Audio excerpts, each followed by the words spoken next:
It was a weekend. I was out hunting in the northern forest of Wisconsin. I was walking through the woods. It was near dark when I came across a clearing.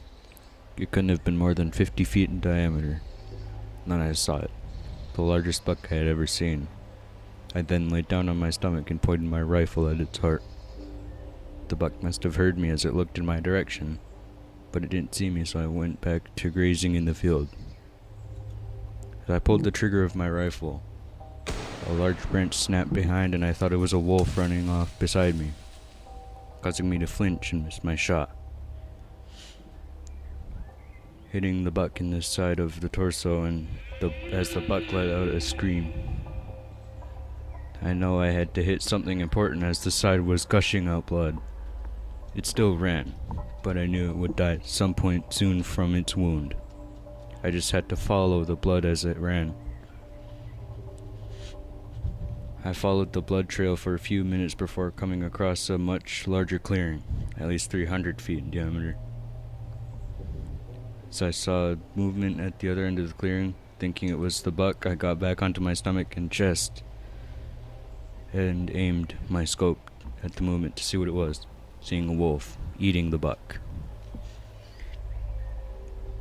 I was disappointed the wolf had killed the buck before I could, but I just watched it, in awe by the cruelty yet beauty of nature.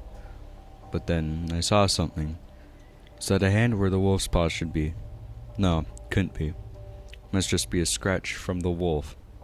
But did it have human teeth? I shifted a bit in my spot to try to see better, snapping a twig. There's no way the wolf could have heard me.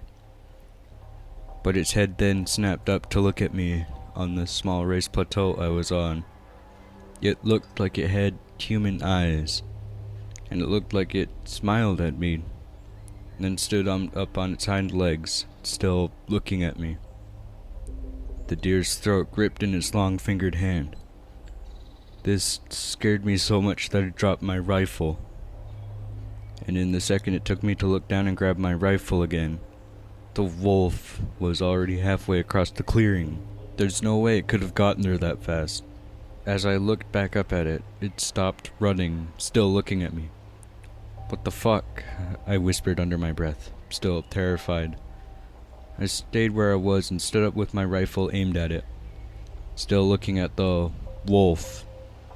There was no way it could be a wolf, but one thing I've learned from my 16 years of hunting and camping: never turn your back and run from a predator that was hunting you.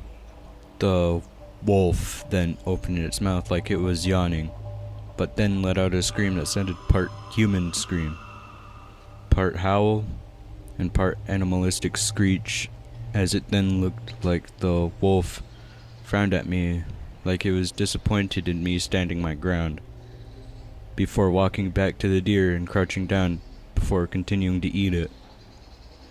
As I then turned and ran for at least an hour back to my car, that horrifying scream playing in my head on repeat before I practically dived into my car.